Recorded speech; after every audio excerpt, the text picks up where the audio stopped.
ఉమ్మడి ప్రకాశం జిల్లాలోని షిరిడి సాయిబాబా మందిరాల నిర్వాహక కమిటీల జిల్లా స్థాయి సమావేశం ఆదివారం మార్కాపురం నెహ్రూ బజార్లోని శ్రీ షిరిడి సాయిబాబా మందిరంలో ఘనంగా నిర్వహించారు.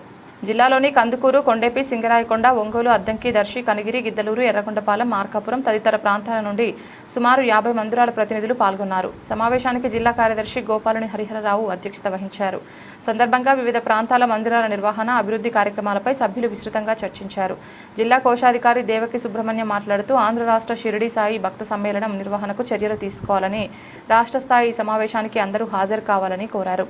జిల్లా కార్యదర్శి హరిహరరావు మాట్లాడుతూ సాయిబాబాపై జరుగుతున్న అసత్య ప్రచారాలను ఖండించారు. ఇటువంటి తప్పుడు ప్రచారాలు చేసేవారిపై చట్టపరమైన చర్యలు తీసుకోవాలని సభ్యులు ఏకగ్రీవంగా తీర్మానించారు. సాయి మందిరాల ద్వారా సాయి తత్వం, సనాతన హిందూ ధర్మాన్ని ప్రచారం చేస్తూ సేవా కార్యక్రమాలు నిర్వహించాలని పిలుపునిచ్చారు. మందిర కోశాధికారి పివిఎల్ఎన్ వి నాగరాజు మందిరాల నిర్వహణ విధానాలపై వివరించారు. కార్యక్రమంలో మందిర అధ్యక్షులు పేరం సత్యనారాయణ పాల్గొని వివిధ ప్రాంతాల నుండి వచ్చిన ప్రతినిధులకు ధన్యవాదాలు తెలిపారు. ఈ సమావేశానికి హాజరైన ప్రతినిధులందరికీ మందిర కమిటీ భోజన వసతులు కల్పించింది. కార్యక్రమంలో యువజన సేవా సమాజ్ అధ్యక్షులు కృష్ణమోహన్, మందిర కమిటీ సభ్యులు, మహిళా కమిటీ సభ్యులు, మందిర మేనేజర్ సతీష్ నాయుడు, భక్తులు పాల్గొని సమావేశాన్ని విజయవంతం చేశారు.